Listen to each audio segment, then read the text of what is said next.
Greetings from Boston. I hope everyone is well. A couple of weeks ago, I did a video articulating 5 reasons why I believe Roger Federer is the greatest tennis player of all time.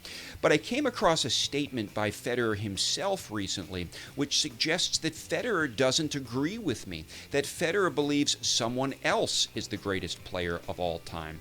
Now, I suppose it's natural that Federer wouldn't declare himself the greatest, but would leave it to others to do so. But it's relevant that he believes and has stated that someone else is the greatest player of all time. Now, that someone else is not Rafael Nadal. Nadal has stated that Federer is the greatest, but Federer has not returned that favor. No, the greatest player of all time, according to Roger Federer, is Rod Laver. And I've been going back and watching some old Laver footage and marveling at how great of a player he was. And I thought it would be a good idea to do a video exploring this argument, embraced by many, that Rod Laver is in fact the greatest tennis player of all time. So let's explore this rationale.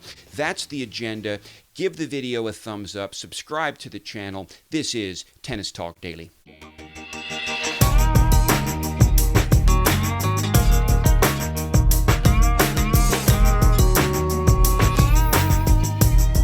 Rod Laver's career spanned the period from 1956 to 1979. From 1956 to 1962, Laver played as an amateur, meaning that he was allowed to participate in the major amateur tournaments, namely the Grand Slam tournaments, but could not accept prize money for playing tennis, could not, that is, play professionally. From 1963 to 1967, Laver played as a professional, and from 1968 to the end of his career, Laver played in the Open era, in which the Grand Slam tournaments opened their doors to both amateurs and professionals, and in which increasingly amateurs and professionals played in the same tournaments. In his prime, Rod Laver had developed what was essentially a technically flawless game. He wasn't a big guy. He didn't overpower his opponents, but rather used speed, agility, a fiercely competitive spirit, and a truly all-court game to outdo the greatest players of his time.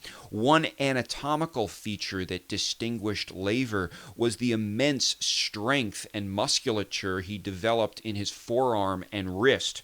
This enabled him to hit some very difficult shots. He could flick shots at the last minute.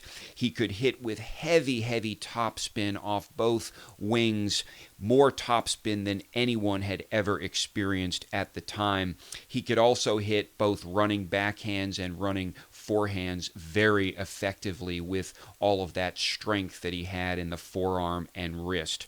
Well, with Laver, the proof is in the pudding. He has a number of achievements that should be noted. First, he won 11 Grand Slam titles, 3 at the Australian Open, 2 at the French Open, 4 at Wimbledon, and 2 at the US Open. He led Australia to 5 victories in the Davis Cup. He won as many as 200 singles titles. The evidence is a little incomplete, and it may be something more like 184, but a lot of singles titles to be sure. Laver holds the record for the number of titles won in a single season. He won 22 titles in 1962. He also holds the record for the most professional titles. He won 70. He holds the Open era record for the number of titles in one season. He won 18 titles in 1969. And finally, the record that Laver holds, which many people argue by itself establishes him as the greatest of all time. Laver won 2, count them 2, calendar year Grand Slams. He won his first calendar year slam in 1962 before the Open era began, and his second calendar year slam in 1969 at the beginning of the Open era. But the people who believe that Laver is the greatest of all time believe that Laver's 2 calendar year slams are actually not the proper measure of Laver the player. They believe that had Laver been able to participate in the Grand Slams in the mid-60s when he was a professional, he would have won more calendar year slams. And I think they argue that he would have won at least 2 more calendar year slams and at least 10 Grand Slam tournaments, and that is reasonable and inferable. The only problem is, of course, that Laver didn't win those tournaments. But let's just assume. Let's assume that Rod Laver would have won 10 more Grand Slam tournaments and 2 more calendar year slams, which means that Rod Laver, if we're making this assumption, would have won 4 calendar year slams in his career and 21 Grand Slam titles in his career. So if we assume that's a better estimation of Laver's true ability and his true dominance during the period that he was playing, particularly in the 60s, then the question arises, is Rod Laver the greatest of all time? Does he edge out even Roger Federer? Make the assumption, 4 calendar year slams, 21 Grand Slam titles. Is Laver greater than Federer? You tell me, comment below. Signing off from Boston.